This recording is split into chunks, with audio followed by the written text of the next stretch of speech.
السلام علیکم، کیسے ہیں آپ لوگ؟ ٹھیک ہیں؟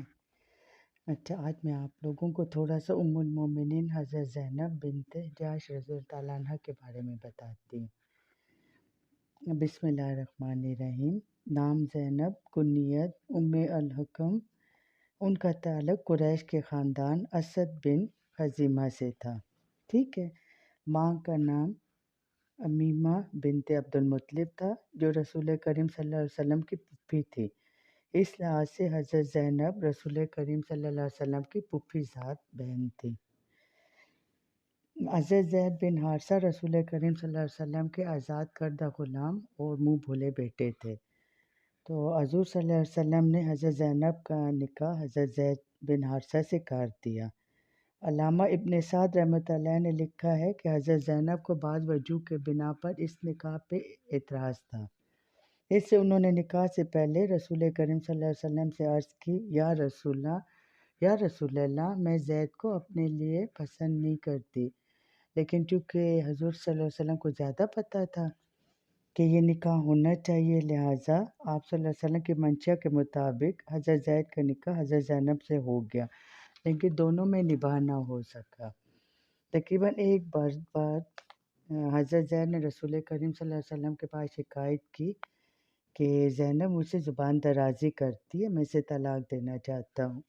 حضور صلی اللہ علیہ وسلم نے فرمایا کہ اللہ تعالیٰ کو طلاق کا عمل بہت ناپسندیدہ ہے نا اللہ تعالیٰ کے نزدیک، لیکن آخر کار ان کا نباہ نہ ہو سکا تو بس حضرت زید نے حضرت زینب کو طلاق دے دی۔ بلکہ پھر اس موقع پر یہ آیت بھی نازل ہوئی، اور جب تم اس شخص سے جس پر اللہ تعالیٰ نے اور تم نے احسان کیا یہ کہتے تھے کہ اپنی بیوی کو نکاح میں رکھو، خدا سے ڈرو۔ بہرحال انہوں نے طلاق، میں نے آپ کو پہلے بتایا تھا نا کہ حضرت زینب کو طلاق دے دی۔ کہ حضرت زینب ایام عدت پوری کر چکی تو حضور صلی اللہ علیہ وسلم نے خود ان سے نکاح کی خواہش کا اظہار کیا۔ تو اس وقت چونکہ زمانہ جاہلیت تھا تو لوگ یہی کہتے تھے کہ مطلب اس وقت منہ بولے بیٹے کی بیوی سے کوئی شادی نہیں کرتا تھا نا، منافقین کو تو ایک موقع ہاتھ آ گیا، تو انہوں نے یہ سوال اٹھایا جس پر مطلب جس پر سب لوگوں نے اعتراض کیا نا، تو اس پر یہ آیت نازل ہوئی، تم اپنے دل میں وہ بات چھپاتے ہو جس کو خدا ظاہر کر دینے والا ہے، اور لوگوں سے ڈرتے ہو، حالانکہ اللہ تعالیٰ اس کا زیادہ حقدار ہے کہ تم اس سے ڈرو۔ اس کے بعد اللہ تعالیٰ نے واضح الفاظ میں بتایا، لوگوں، محمد صلی اللہ علیہ وسلم تمہارے مردوں میں سے کسی کے باپ نہیں ہیں، مگر وہ اللہ کے رسول اور خاتم النبیین ہیں۔ لوگوں کو ان کے حقیقی باپ کے نام سے پکارا کرو۔ اب کوئی امر مانے نہیں تھا، چنانچہ حضور صلی اللہ علیہ وسلم نے یہ خدمت حضرت زید ہی کو سونپی نا۔ انہوں نے حضرت زینب سے فرمایا کہ حضور صلی اللہ علیہ وسلم آپ سے نکاح کرنا چاہتے ہیں۔ انہوں نے فرمایا کہ میں استخارہ کروں گی، اور یہ کہہ کر وہ جانماز پہ کھڑی ہو گئی۔ اس پہ یہ آیت نازل ہوئی، پھر جب زید اس سے اپنی حاجت پوری کر چکا تو ہم نے وہ متعلقہ عورت تیرے نکاح میں دے دی۔ گویا اللہ تعالیٰ نے خود حضور صلی اللہ علیہ وسلم کا نکاح حضرت زینب سے بذریعہ وحی کر دیا تھا۔ اس کے بعد حضور صلی اللہ علیہ وسلم حضرت زینب کے مکان پر تشریف لے گئے اور مطلب ڈائریکٹ اندر چلے گئے نا، اور صبح ولیمہ ہوا۔ اچھا، ولیمے میں 300 لوگوں نے کھانا کھایا، 300 لوگ شریک ہوئے، انہوں نے کھانا کھایا، اور کھانے میں کیا تھا؟ گوشت تھا، سالن تھا۔ اس میں کچھ لوگ ایسے تھے کہ جو کھانا کھا کے کچھ لوگ تو چلے گئے، اور کچھ ایسے تھے کہ جو کھانا کھا کے باتوں میں مشغول ہو گئے نا۔ تو حضور صلی اللہ علیہ وسلم گھر کے اندر آتے تھے، جاتے تھے، مطلب ان کی طبیعت پہ یہ بات گراں گزر رہی تھی نا کہ وہ لوگ نہیں اٹھ رہے تھے، بیٹھے ہوئے تھے۔ اس پہ یہ آیت نازل ہوئی، اللہ تعالیٰ نے آیت حجاب نازل فرمائی نا اس پہ، اے لوگو جو ایمان لائے ہو، نبی کے گھروں میں بلا اجازت نہ چلے آیا کرو، نہ کھانے کے وقت تاکتے رہو، اگر تمہیں کھانے پر بلایا جائے تو ضرور آؤ، پھر جب کھا چکو تو چلے جاؤ، وہ باتوں میں نہ لگ جاؤ، کیونکہ اس بات سے نبی صلی اللہ علیہ وسلم کو تکلیف ہوتی ہے، تو وہ تمہارے لحاظ سے کچھ نہیں کہتے، مگر اللہ تعالیٰ کو حق بات کہنے میں کوئی شرم نہیں، اور جب تم ازواج مطہرات سے کوئی چیز مانگو تو پردے کی آڑ سے مانگو۔ اس آیت کے نزول کے بعد حضور صلی اللہ علیہ وسلم نے مکان کے دروازے پر پردہ لٹکا دیا اور لوگوں کو گھروں کے اندر آنے کی ممانعت ہو گئی۔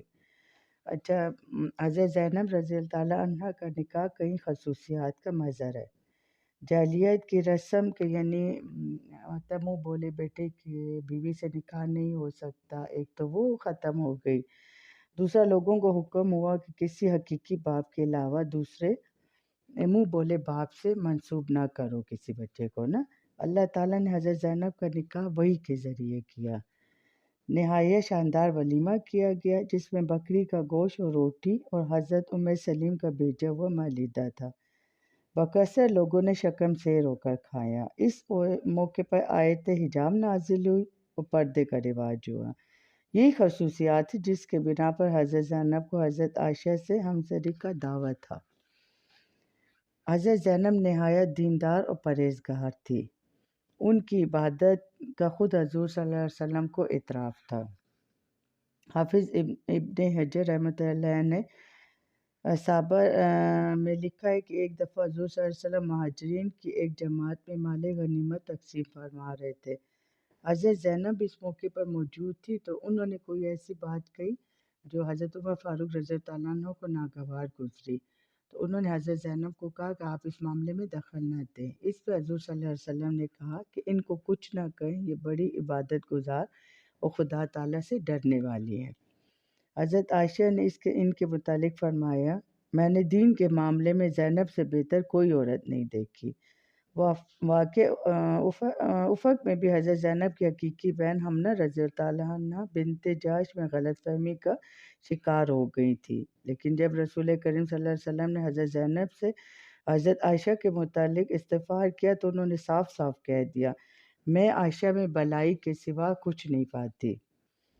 ابن سعد رحمۃ اللہ کا بیان ہے کہ ایک دفعہ رسول کریم صلی اللہ علیہ وسلم نے ازواج محترمات کو مخاطب کر کے کہا، تم میں سے مجھے وہ جلد ملے گی جس کا ہاتھ لمبا ہوگا۔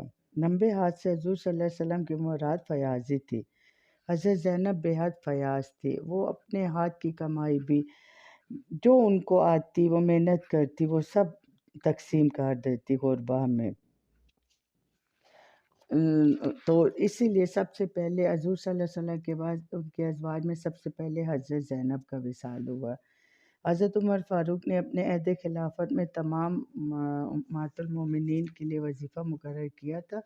حضرت زینب کو بھی وہ ملتا تھا وظیفہ، تو وہ سارا ضرورت مندوں کو اور یتیموں میں تقسیم کر دیتی تھی۔ اس پہ جب حضرت عمر فاروق رضی اللہ عنہ کو معلوم ہوا تو انہوں نے کہا زینب بڑے مخیر ہے۔ اچھا، پھر مزید 1000 درہم حضرت زینب کی خدمت میں بھیجے، انہوں نے وہ بھی تقسیم کر دیے۔ حضرت زینب نے 53 برس کی عمر میں سن 20 ہجری میں وفات پائی۔ ان کے انتقال سے مدینہ کے فقراء و مساکین میں حشر برپا ہو گیا، کیونکہ وہ ان کی مدد کرتی تھی، ان کے پاس جو بھی ہوتا تھا تقسیم کر دیتی تھی۔ تو اس وجہ سے تو سب لوگ بہت زیادہ خفا تھے۔ انہوں نے اپنے ترکے میں سوائے ایک مکان کے اور کچھ بھی نہیں چھوڑا تھا۔ وفات سے کچھ دیر پہلے وصیت کی کہ مجھے تابوت رسول اللہ صلی اللہ علیہ وسلم پر اٹھایا جائے، چنانچہ ان کی وصیت پوری کی گئی۔ وفات کے دن شدید گرمی تھی۔ حضرت عمر رضی اللہ عنہ نے قبر پر ایک خیمہ لگوا دیا، قبر کی جگہ پر نا خیمہ لگوا دیا۔